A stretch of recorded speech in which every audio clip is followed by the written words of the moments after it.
Hey everybody, Noel here with Aizamk and Jerom. Going to talk about the ESO Invitational tournament that starts tomorrow. Just so everybody knows, in case you are tuning in now and you haven't read anything on the forums, this is the first ever ESOC Invitational. It's going to be 8 players and best of 3, best of 5 format with the first 2 rounds starting tomorrow. You can see the schedule on the stream. Going to start at 1400 GMT with none other than Garja versus Diarouga. The rest of the games are there. And then on Sunday, we'll have the finals at 19 GMT. So, A's, Jerome, welcome. Thank you. Hello. So, I think the first topic on everyone's minds, I've already seen it in the chat several times, is no H2O. Obviously, H2O pretty much wiped the floor in the winter tournament. So, A's, what do you think? No H2O here. Is the field much more opened up, or is there one player out there that you think's just going to jump in his place and sweep right through? In all the past ESOC tournaments that H2O has been in, he's done very well. And you saw how remember when Zuta hosted the SmackDown and he wanted to make it a Battle Royale? Yeah. And basically, once it was decided that H2O would be playing, like everyone was kind of dropping out and saying, "Nah, I don't want to play." Like Sampu. So basically, H2O has been very dominant in all the competitive events that happened in the past. Maybe not in top format at the moment, but definitely with him not in the Invitational anymore, then it is definitely a lot more open than it was before. Jerome, what do you think? No H2O. How's this look now? Well, I think it's like beforehand I would say, well, it's H2O in the finals and he's probably gonna win, but right now I don't really want to call who's gonna win. I think they all have a pretty good chance. Maybe Diarouga is the favorite, but he didn't seem super confident to me. So H2O, for those that don't know, has some personal reasons that he can't play this weekend. And due to lack of time trying to get a hold of some players, his replacement is going to be Kaiserklein, who, I would say 3 or 4 months ago was probably above average player, but recently, he's shown that he's maybe a little more versatile than his typical German mercenary strategy. I guess I'll start A's. I saw you guys playing several games on your stream the other day. How do you think Kaiser's going to hold up in this event? I don't really remember how many months ago it was that we started playing. I do know that mercenary strat is his favorite, for sure. And he's not really that unknown because he is Nilla Scrub. And there are quite a few well-known Nilla Scrubs who have come to TAD and have flourished. And, well, I don't know, it's hard to say because outside of his mercenary Nilla strat, I haven't actually seen him main any other Civ that much. And the strat's very luck dependent, I suppose. One time you'll get a really good mercenary, and the other time you get arsonist, and then you'll have wasted like 200 wood. But Germany is OP anyway, so it's fine. Do either of you guys think that, he's pretty well known for that? He might mix it up and play standard or try something else just to throw other people off guard? In an event like this, with so few players and known matchups, it's pretty easy to prepare. So, I know Rondon's been playing a lot, practicing. He was one of the first people to know that Kaiser was going to be his opponent. I know he knows that Kaiser plays mercenaries. If you were Kaiser, would you play that strategy knowing that it's your most powerful, or would you mix it up? Well, I think in recent tournaments he hasn't really done the mercenary strat, so maybe he's not as confident in it when it matters. I don't remember him doing it once, no.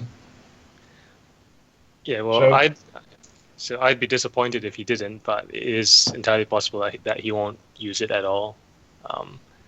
It's kind of a trolley strat. So it's kind of a trolley strat, but if you can get it past a certain point, then it becomes really OP.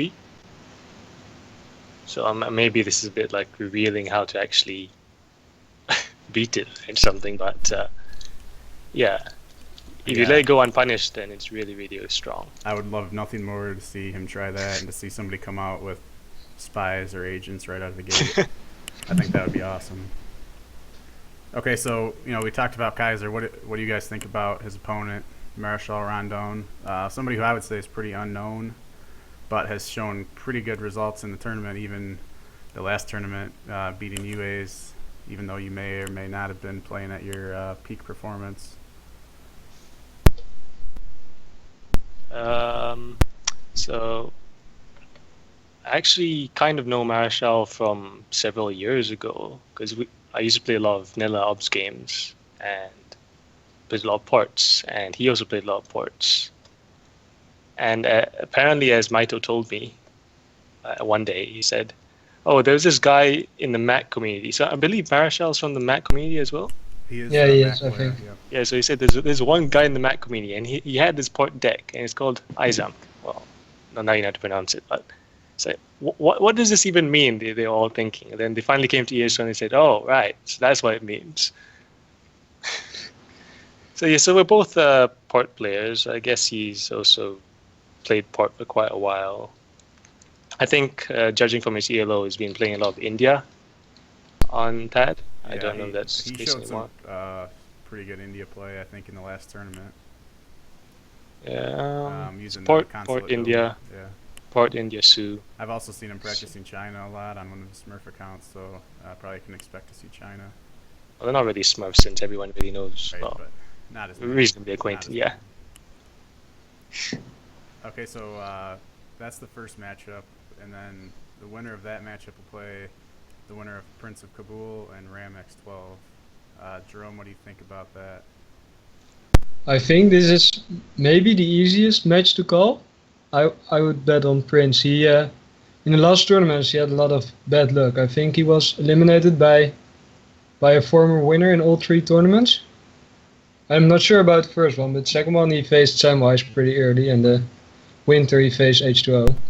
But he did pretty well against both, so Yeah, I think he might be underrated as a player. I agree. He might be much better than we think he is. When I went back and totaled all the points up from the previous tournaments, Prince was, he had to play H2O, he had to play Nagayumi, he had to play Sam, so he's kind of had some bad luck, and he's certainly one of the best players.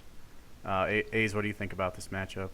Do you agree with Jerom, or do you think? Well, before Ramex? that, the chat is like saying that we're too loud, like Jerom and I, Okay. compared to your voice. Turn Oh yeah, myself so back to the PrinceofKabul versus Ramex. So I think PrinceofKabul may be quite a bit more of a 1v1 player than Ramex is, but from the times when I've played Ramex in 1v1, he's actually not that bad either. So I mean, I'm not really expecting this to be quite of a sweep as Jerom might be saying it is going to be. I think Ramex should be able to take at least one game. But, I mean, we'll see. I've played both of them before. And played with both of them before in team games as well.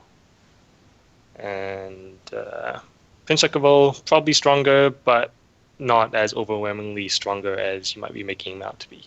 Just my opinion. There you go. Yeah, it depends a bit on how much Ramex plays trains for 1v1. Yeah. I don't know, I haven't followed if he has been practicing a lot or not really. On that practice topic real quick, I did some looking into that, and it seems like everyone's figured out that if you practice with an AI in the slot, in slot 3, that you can't look up the game. So, it's back in the day, it was really easy to pick up what people's builds were going to be, check out what civs they were practicing on what maps, but nowadays everyone's figured that out, so there might be a little more unknown in this event. Yeah, I've used that before to just see what people want to do against you. It's also part this AI in slot 3 thing is also partly due to how the UI bugs a bit if you don't have an AI in slot 3. Oh Like yeah, you that's have those all those HP bars floating around. But yeah, the AI thing, adding AI in slot 3 does help you sort of anonymize what strats you're trying to do. I do know, for example, that when I was doing, I don't know if you're familiar with Interjection's challengers of the New World event. I am. So basically, it Oh, was yeah, me right. so me against Miu, and one of those games, which was basically port against Ottoman. I was practicing the port nat rush against someone else, and he said that he told me afterwards that he knew exactly what strat I was going to do before the game even started because he'd been studying my my games, the stats. So that's not a factor here. So yeah, it will add to the element of surprise if anyone decides to come up with anything surprising. So moving on to two players that I know have been practicing a lot. Every time I watch a stream or sign on, I see both of these guys playing, and I think this is probably the most hyped up matchup of the first round, maybe. Diarouga versus Garja. What do you guys think here? I mean, to me, I think Diarouga might be a slight favorite, but knowing Garja, especially on these maps, anything can happen. Well, making the maps doesn't necessarily mean you can be completely familiar with how Yeah, it works. not in that sense, but I don't know. We can talk about the maps after we get through the players, but Garja likes to play aggressive. I would say more H2, control the map, and on these maps, they're I would say a little less resource rich than some of the previous ESOC maps. So that style may have some merit, and I feel like Diarouga might be a little opposite of Garja. He wants to stay back in his base, control the game, not take any damage. But you guys are the experts more than me. So, Jerom, what do you think about this matchup? Yeah, I think it's pretty funny. They're like opposites. In Diarouga really plays with the strategies and macro and stuff, while Garza is a relatively high micro player. Like he puts a lot of effort into the micro, while Diarouga has even admitted himself that he doesn't know what to do when it comes to battles. So I think that's interesting, like how they're the opposite in that aspect. Diarouga also told me that he's kind of scared because he played Garja in a lot of unrated games to test matchups and stuff. So Garja knows all his strategies. Which is Holding something back, though, knowing him. yeah, it's like it's probably gonna be some mind games because they've played so much together. So I don't know. Maybe Garja. It would be surprising to me if Garja wins it, but it's definitely close. Baze, what do you think about this matchup? I'm going to try not to be too negative about players or trash talk them, but in my opinion, so how Diarouga seems to play, at least to me, is that a lot of his strats are he's found something that someone else has done and seen that it works good, and then he's executed it himself, maybe at the same level, maybe better. I know he's improved very rapidly in recent months, years. Garja, on the other hand, he'll practice lots of things. He'll find something which he thinks is pretty good, and if he thinks it's pretty good, I think you can expect him to keep trying it until it actually works. Like what you're saying is you might see some stubborn play from Garja. well, probably not in a tournament setting though, because in a tournament setting maybe he'll be a bit more passive. I think Wicked Cossack actually mentioned that in the chat. So your impression of him being aggressive is probably from the fact of how Aztec is normally played. So it's not really aggressive as much as it is like trying to take map control and eventually winning the game from that. But yeah, in tournament settings, historically, Garja or Garja, he's been a bit more passive. Okay, so the last matchup that they'll play, the winner of those two is Mongo 10 against Mitoe, and I've seen a lot of varying opinions about Mitoe. Start with him, and a lot of people say everything depends on if Mitoe's been practicing or not. Do you guys agree with that sentiment, or what's your opinion there? Jerome, you can start with this one. Yeah, I think you have to be in shape to play at this level. But yeah, I'm not sure how much Mitoe has been playing. He didn't get the ESOC patch to work at first, so that kind of held him back. But if he's in shape, he's deadly. I think the games against H2O really showed that. Like, he probably came closest to beating him, being up 2-0, having a lot of Taking a French favorable player. matchup back. Yeah, but then in the end he kind of tilted. But I think he can win, but it's hard to judge his shape. I know Mango 10 is probably just in his usual shape, but Mitoe is kind of, I haven't seen much from him. Haven't seen him play on streams or stuff. What do you think about this Okay. one, Ace? Also, Mongo 10, probably what I most remember about him is his get to H3 and then somehow have a 100% chance of being able to build Mamluks in the That's right. monastery. Keep calm and make mistakes. But now ESOC patch has nerfed him.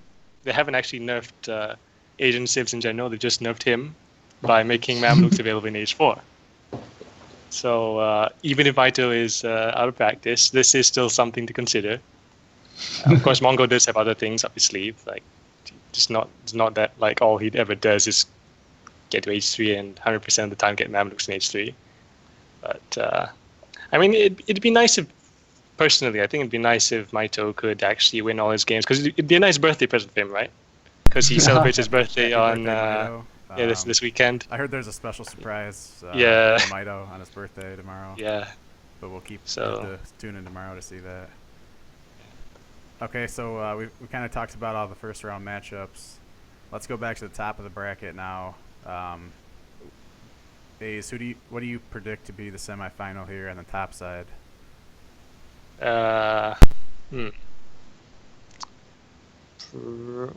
Probably Kaiserklein against PrinceofKabul.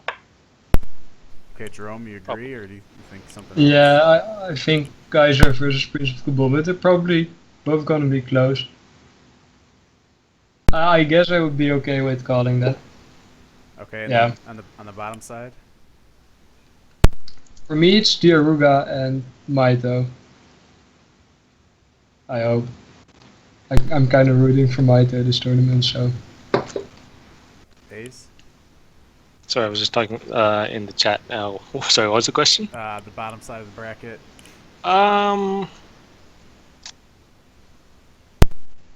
This one's really hard to call, really. Could be Garja, but it depends on how much he rages. Or tilts, rather. He doesn't really tilt, he just, like, anyway.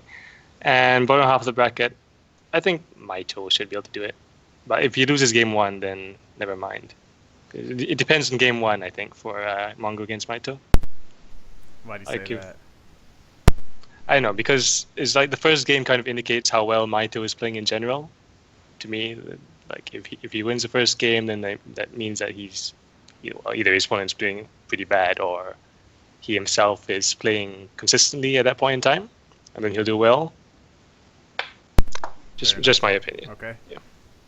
So you both agreed probably Kaiser versus Prince on the top. Who do you think's gonna take that game?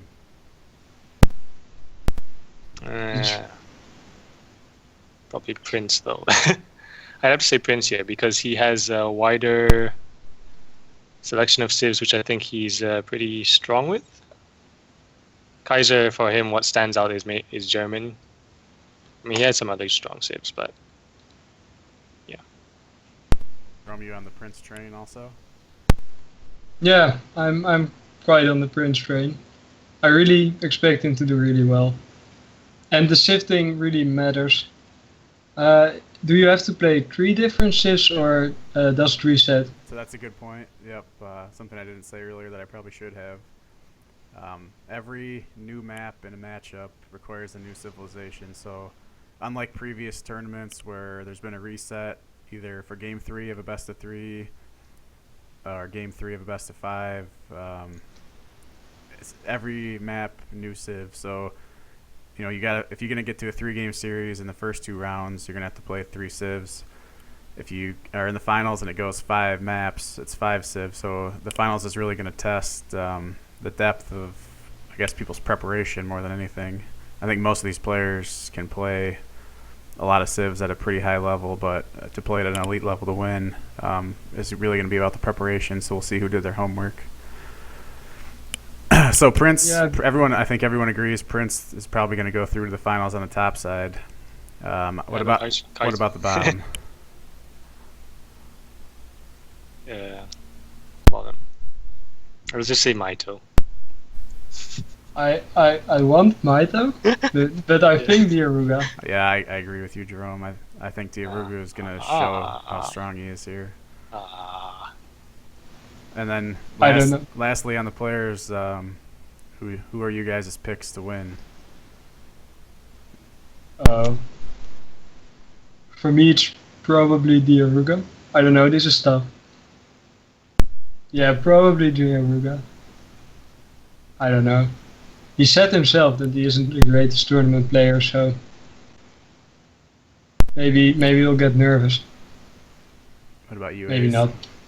I think Prince will definitely go through. Well, I'd say definitely, but he's got a good chance of getting through the finals. No. Let's just say it'll be Mitoe.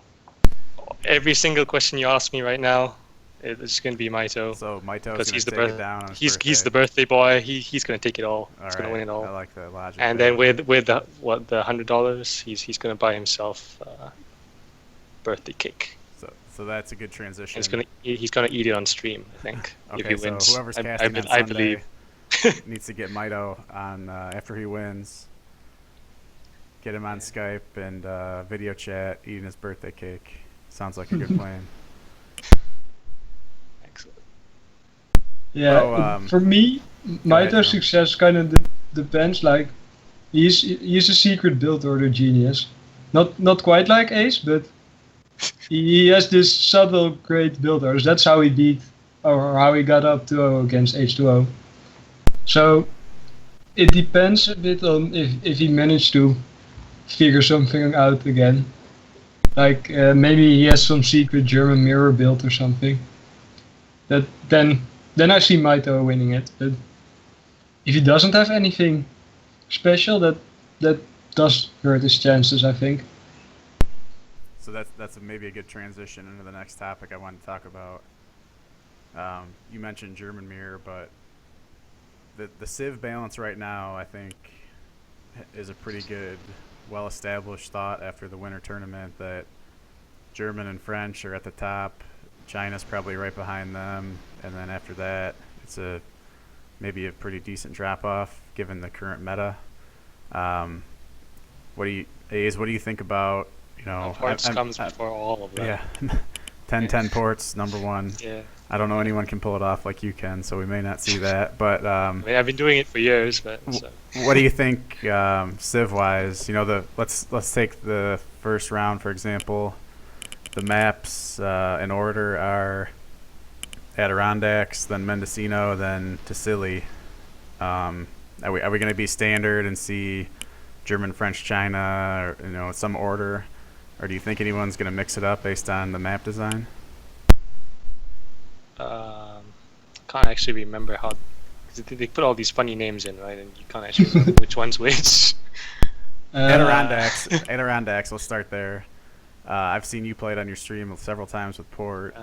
It's got the C ring at the top. Oh yeah, okay. So for that map, I feel it's like really easy to take map control if you're the aggressor.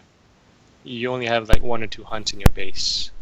You got 1 hunt in your base and maybe one a bit further out. And okay, actually there's one behind you near the water edge. So it's not that bad, but at some point you really need to push out and start getting all the mines, especially all the mines on the northern part. So I feel like games on that map are going to be fairly aggressive, or at least map control is going to be the most important factor. I don't really see anyone water booming on that map. Without no, probably not. Yeah. So I think ports are actually pretty good on this map. What about Any other civs you guys think might jump in there as opposed to standard German or French? French is always a good pick, no matter what map. Yeah, those are probably like the main picks. Port seems good on that map. Maybe something aggressive like Aztec, but that might be better on something like the Silly. Yeah. So the second map is Mendocino.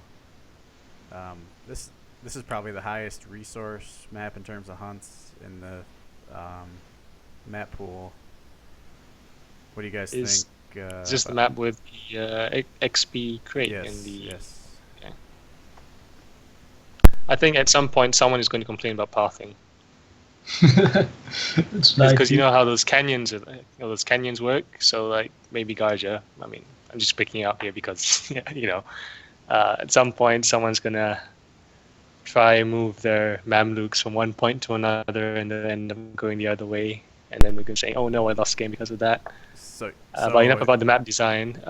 You're insinuating with that we're going to see Mongo FI with this monastery. Yeah. likely, very possible. likely. Yeah, very likely. Maybe if you plan on using British one game, You know how in all that's the the map for them. You know how in the SmackDown games, like my Russia against is China. Like, you know how he's going FI.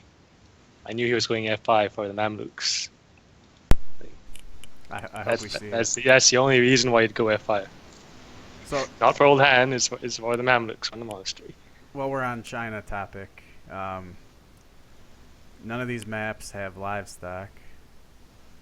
Yeah, that's right. Do you think that we'll even see China with no livestock, or are they strong enough that even without livestock, they should be played over Ports or over Brit, Sioux or whoever?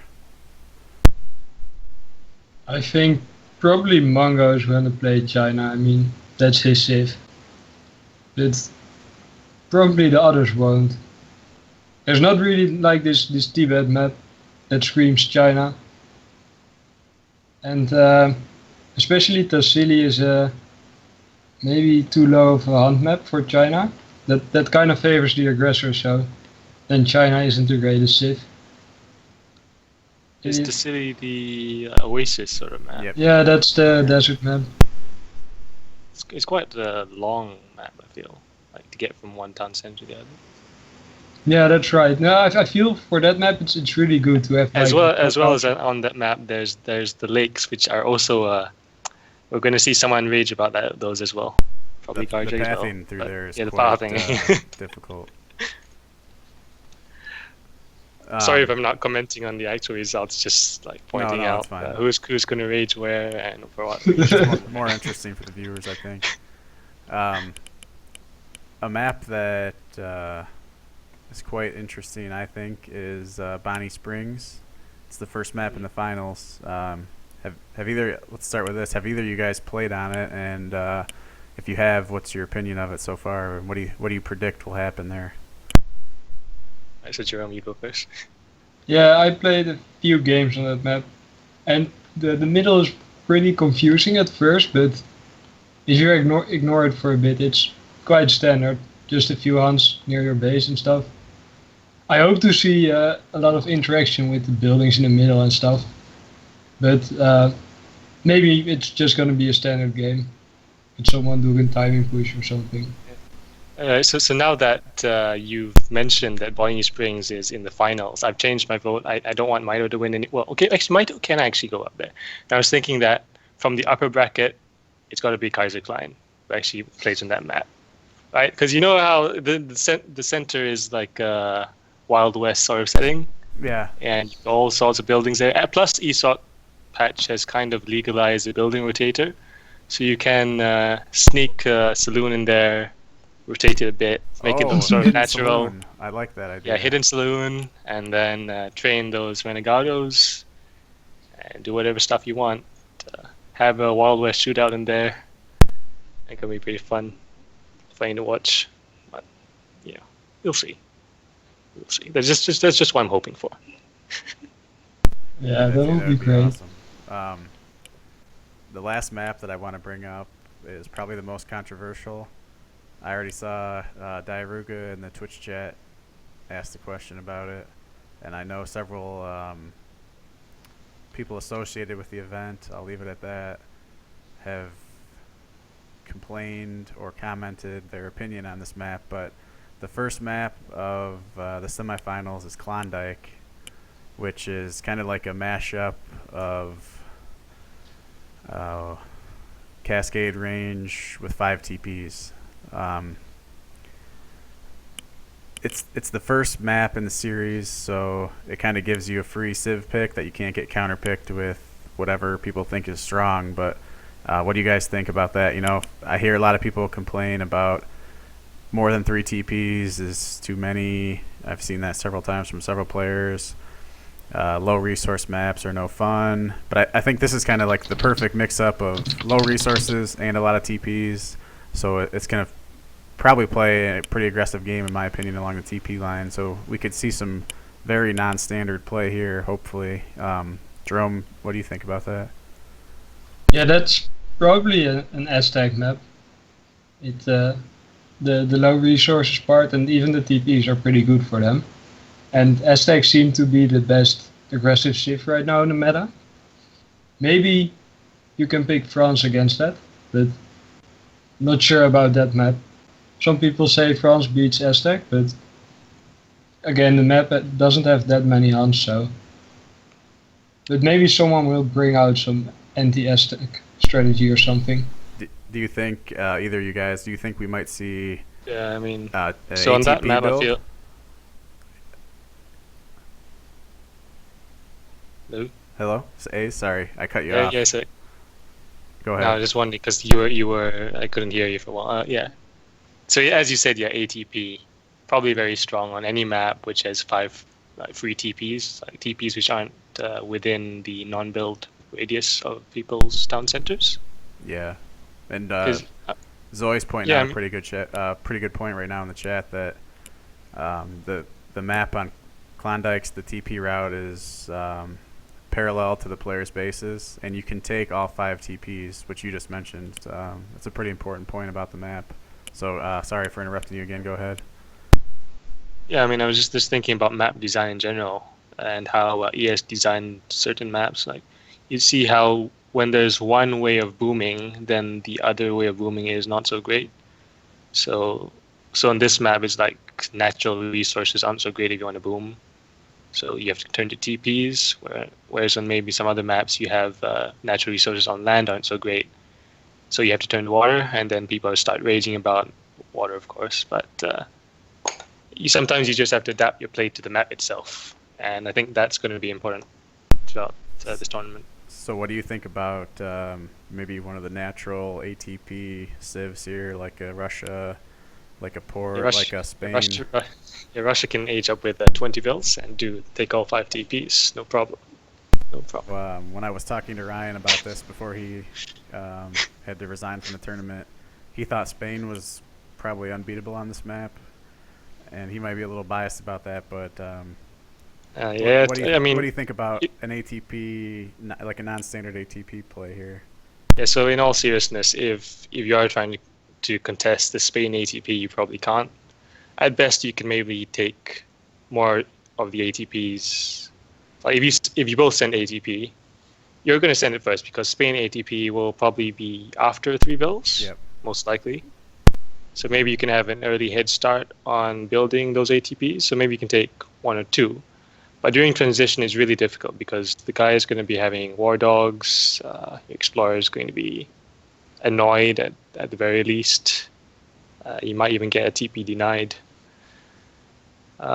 So if it does ever turn out into an ATP war, it's probably impossible to actually win that against Spain unless you actually start building ATPs a lot earlier. Yeah, I think that's a valid point. I'm kind of not sure if it's gonna be some all-in rush style or that they're gonna go for the ATP stuff. I'm not really sure what would be best, but it's probably either of those two on that map. I mean, you could always go for an all-in rush just to get map control, and once you've got the map control, then you establish even more map control by building ATPs. Because if you think about it, they're all outposts. They kind of shoot, and they take a long while to siege down. And that map design is such that a lot of the resources are on the right-hand side. So Yeah, I it think kind of the gives play you has to be map focused around control that just side by of the map. building the ATPs. Hello? Yep. So, any other things about maps or civs that you guys want to bring up? Jerome, do you want to talk about Dutch and hope Mitoe is going to play Dutch maybe? Yeah, I was gonna say I hope Mito plays Dutch, but he hasn't been so positive about Dutch lately, so he's probably not gonna play them. At one point he said, I feel like I can beat any Civ with Dutch, but I think he's changed his opinion about that. We probably won't see him play Dutch. Or maybe in the finals if he gets there. I think the I hope finals it will be happens. pretty interesting because you have to play 5 civs, so you might see a Dutch, you might see a Russia. Does anyone think on these maps that you'll see Iroquois, which I don't think we saw at all in the winter tournament? We don't have Samwise here. Actually, Garja might play it. It's possible. Yeah, Garza likes them a little bit. But it doesn't really seem worth it to the top players to learn how to play Iroquois. I mean, They're- Iroquois now aren't like massively OP because they don't have that as good of a super fast rush. But I mean, there's plenty of other ways to play the Civ.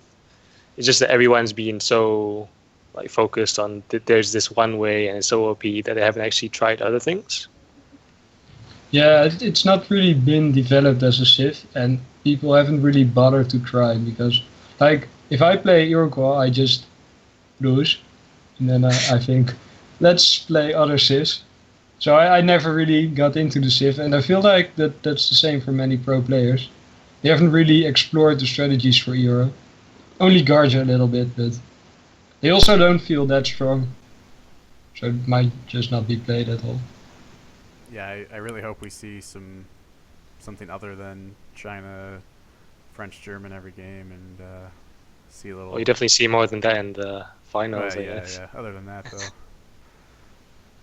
Yeah, I Unless it's think a clean sweep. Prince is probably gonna play India.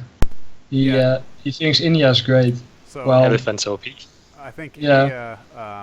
That's an interesting topic right there because I think there's several players here that have pretty strong India. Rondon and Prince first to come to mind, but what map do you think India is best on here? Well, I think there's actually quite a few good India maps because Garja and Ramex12 that seems like a pretty good India map, and Tassili, if you can squeeze your wonder in somewhere, that's pretty nice too.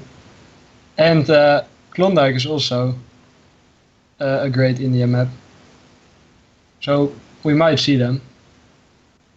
It's actually pretty likely. I think Prince is gonna play them against Germany as his counter strat. Yeah, And I mean, think I he's haven't- gonna. did he take a game off Ryan with India against German, or was that? It was India against France. He did Against France, the okay. consulate rush. Yep. Yeah, that was the game that Ryan got a livestock pen and died, I think. But yeah, I expect him to play India, maybe against either Germany or France. And there's a lot of great maps for them, so we might see some India. Yeah, I mean, a lot of these maps, I guess map control's the most important, and India gets placed their Agra fort right where they want it. I'm not really sure, actually, because you know how the Agra fort needs to be placed a bit further away from the town center than other buildings. Yeah, Like the radius of obstruction, the circle of obstruction thing is a bit larger, so I'm not sure if you'd be able to put in the optimum place. But yeah, you can definitely take map control with Agra fort. Do something. yeah, for sure. Now I don't actually know if you can properly place it on Tassili because you have in the middle you have the oasis, so Yeah. I'm not even sure if So it much fits. rage. Like no. So Yeah. places. Maybe against India you have to just put your scout somewhere in the to the side of the oasis and just block the aggro. I mean, obviously, I was talking about this the other day in someone else's Twitch chat, and probably the best counter is just to play Dutch, and then you train 5 envoys, and then you basically make sure that they don't have any place at all to place aggro down. then the age up gets delayed by about a minute, and then they place down a Carnimana instead. But then you've also sent Minutemen, so the villager which was trying to run around and build an Agri fort is dead. So it's all right. Yeah, those envoys are pretty tough, so Yeah. they kind of kill villagers. Yeah, I don't know. Maybe the city is in that regard not the greatest India map. Like on some more open maps, you can pretty easily find a spot for your aggro fort. But Okay. yeah, One other thing I wanted to bring up before we end this is, if you look at the bracket, and thanks to Lanius on the forum for putting this beautiful bracket together, but you see a lot of French flags up there. Is France the top AoE 3 nation, or is this just maybe a bad representation, good timing for them to have so many players here? Strong World S-Class is coming up. I think it started. They did pretty well in the Challenger League to get to that point. I mean, are we seeing France equals Korea today, or what do you guys think about that? it's definitely no Korea of StarCraft 2. I mean, they're good, but they don't just insta win against others. But yeah, there's a lot of French players. I think maybe part of the reason is that there's quite a solid French community still. They even have an Age of Empires site, I think, a forum. So there's a lot of them playing. You also have the chat browsers that are usually swarmed by Frenchies. So a lot of players, and then of course also a lot of good players. And they do have a really solid lineup. Not even Kanisi, who isn't playing here, but that's also a great player. So they're probably the best country at the moment. But they are no Korea. Any comments, Ace? No, yeah, I just agree with Jerome. Like, they've still got the community site running, and that helps foster new players. Really helps develop them.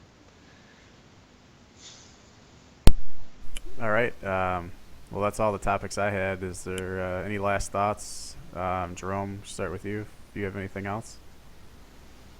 Were we not taking questions from the chat? There. Yeah, I Chat didn't get any doesn't- more. Yeah. They don't seem to have many Only questions. this is directed at A's, most likely. Would you like to join the new clan Circle of Obstruction?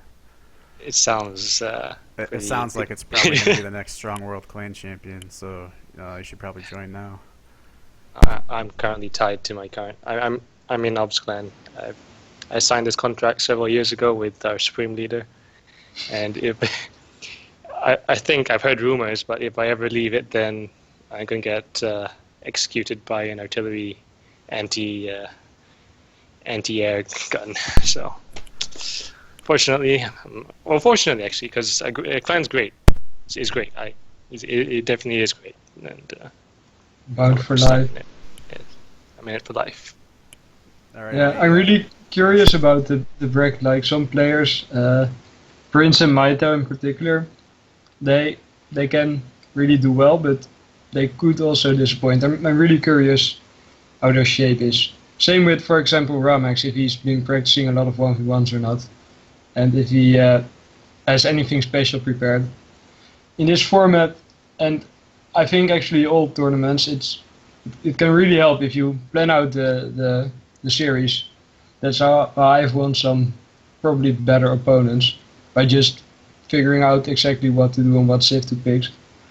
And I'm not sure if they're just gonna go with the German-French mirror, or if there's maybe some special tricks they've prepared, some weird off matchups. But we're gonna see that. So that actually reminds me, I did have one question I wanted to bring up to A's. Who do you think is most likely to show a troll build? Something that he would be really proud of. Kaiserklein. Mercenaries or otherwise? It doesn't have to be mercenaries, because the thing about Kaiserklein is that he's got good enough micro to actually pull things off sometimes. Like, if you ever seen his micro, like, it's pretty on point. It's just that sometimes he makes wrong decisions and things like that. So if he's got something planned out, which is trolly and somehow works, other than mercenaries, then I'd expect him to be the one to pull it off. I think last winter tournament, Ramex also did a port FI, like straight FI, just blind. So maybe he has something weird. That's like a team player thing. I feel like if they mostly play team games, they have a slightly different vision on the game. And sometimes then they use pretty special but usually effective strategies. We might see some of that from him. Do you think anyone's gonna go full Kinesi here? There are no water maps, are there? Water maps. I don't want to But cast. I that's don't want to never cast for stopped too him long. before. Yeah, there. Maybe Diarouga's gonna make some walls. I saw him do that some on the stream, but French community. yeah. That- But to achieve maximum effectiveness, he also has to make his computer lag. So Well, that's hopefully no lag and good games for everybody. Last thoughts, A's, before we close this chat. No, I don't know. Happy birthday, Mitoe. It's a good Happy way to birthday end to it. him. Happy Happy birthday, birthday. Mitoe. Good luck tomorrow on your birthday and Sunday on your other birthday. Thanks. It's actually his Jerom. birthday today as well. Yeah. It's a birthday weekend. Hopefully we Yeah. can see Mitoe eat his cake on Skype stream after he wins. Yeah, so everyone just root for him. Just, That's right. yeah, Everyone go root for Mitoe. Send him happy birthday wishes. So hopefully everyone can tune in tomorrow starting at 14 GMT. You can see the schedule here. You can see the schedule at eso-community.net. Tune in and watch. Thanks, Ace. Thanks, Jerom. And hopefully we'll see everyone tomorrow. All right.